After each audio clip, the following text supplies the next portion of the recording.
की संगम स्थली के रूप में विख्यात पर्यटन स्थल सीतामढ़ी शासन और प्रशासन की उपेक्षा के चलते बदहाली के दौर में है।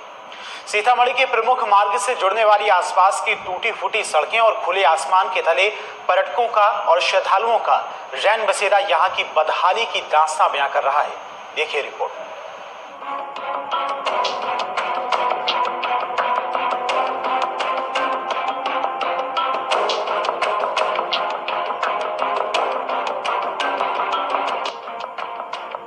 महर्षि वाल्मीकि की तपोस्थली, लव कुश कुमारों की जन्मस्थली और माता सीता की समाहित स्थली सीतामढ़ी को भले ही पर्यटन मैप में शामिल कर लिया गया हो, लेकिन यहाँ की समस्याएं इसकी बदहाली की दास्तां बयां करती हैं। काशी प्रयाग राष्ट्रीय राजमार्ग से इस स्थान को जोड़ने वाली अधिकतर ग्रामीण सड़कें बदहाल हैं। गंगा किनारे स्थित होने के बाद भी यहाँ पेयजल संकट बरकरार है। देश के कई राज्यों के अलावा यहाँ हजारों की तादाद में विदेशी सैलानी आते हैं। रैन बसेरा के अभाव में सभी को खुले आसमान तले रात बितानी पड़ती है, साथ ही वृक्ष की छांव में भोजन बनाना पड़ता है। और यहाँ पर्यटक देश के कोने कोने से आते हैं माता जानकी का दर्शन करने के लिए, लेकिन यहाँ पर कोई टिकता नहीं, रुकता नहीं है। एक मंदिर ट्रस्ट का गेस्ट हाउस है, उसके अलावा और कोई ठहरने का सही इंतजाम, सुलभ इंतजाम नहीं है। तो पर्यटन विभाग की ओर से, जिला प्रशासन की ओर से अथवा शासन की ओर से यहाँ पर कई ऐसे ठहरने के लिए रैन बसेरा जैसे इंतजाम किए जाएं, जिससे जो भी पर्यटक यहाँ आते हैं, दर्शनार्थी आते हैं, वो कम बजट में और सुरक्षित तरीके से उनको एक अच्छा रहने का स्थान मिल सके। केंद्र और राज्य सरकार की बहुचर्चित रामायण सर्किट प्लान में सीता समाहित स्थल सीतामढ़ी को नहीं शामिल किया जाना यहाँ के निवासियों को सबसे अधिक खल रहा है, जबकि महर्षि वाल्मीकि आश्रम, सीता समाहित स्थल मंदिर और हनुमान जी की सबसे ऊंची 108 फीट की प्रतिमा यहाँ है।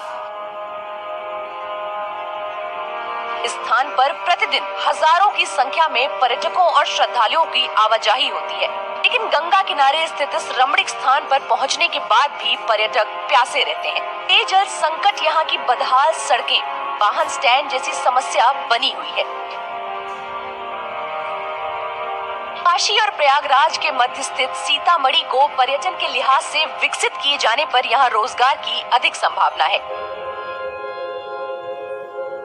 कोरोना संकट काल में बड़ी संख्या में महानगरों से पलायन कर युवा घरों को लौटे हैं। उनके सामने उत्पन्न रोजगार संकट को भी स्थान से समुचित विकास से दूर किया जा सकता है। योगी आदित्यनाथ सरकार में अयोध्या, काशी, मथुरा और प्रयागराज के विकासमय खुशहाली से जितना यहाँ के लोग खुश हैं, उतना ही सीतामढ़ी की बदहाली को लेकर सरकार के रवैये से दुखी भी हैं।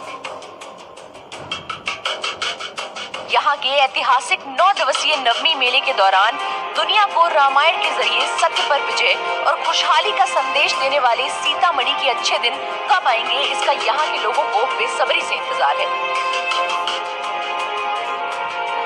सीता समाहित स्थल का ये वो स्थान है जहाँ जगत जननी माँ जानकी की भव्य प्रतिमा स्थापित है। यहाँ पे दर्शनार्थियों का वर्ष भर आगमन लगा रहता है। नवरात्र के समय में, कोरोना संकट के काल में भी यहाँ दर्शनार्थियों का आगमन हो रहा है। जैसा कि आप देख रहे हैं, ये स्थान पूरी तरह से रमणीक है। पर्यटन के नजरिए से भी इसे विकसित किया जा सकता है। हालांकि सरकार की तरफ से अभी इस पर कुछ खास पहल नहीं हुई है। यहाँ पे तमाम समस्याएं भी मौजूद हैं जो पर्यटकों और दर्शनार्थियों के लिहाज से काफ़ी कष्टकारी हैं।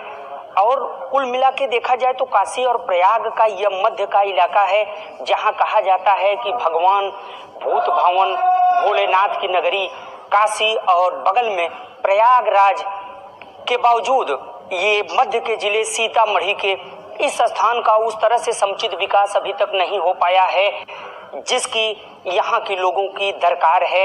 यहाँ के लोगों को काफी तादाद में रोजगार भी मिल सकता है अगर इस स्थान को केंद्र सरकार, राज्य सरकार पर्यटन के लिहाज से विकसित करे। ये भी जरूरी है कि सीतामढ़ी पूरे परिक्षेत्र में जितनी भी सड़कें हैं और जो भी यहाँ की मूलभूत समस्याएं हैं, जैसे रैन बसेरा, हजारों की संख्या में यहाँ पर्यटक आते हैं, रैन बसेरा का अभाव है, पेयजल की समस्या है, इन समस्याओं का समाधान होना बेहद नितांत जरूरी है। लाइव टुडे के लिए भदोही से मिथिलेश द्विवेदी।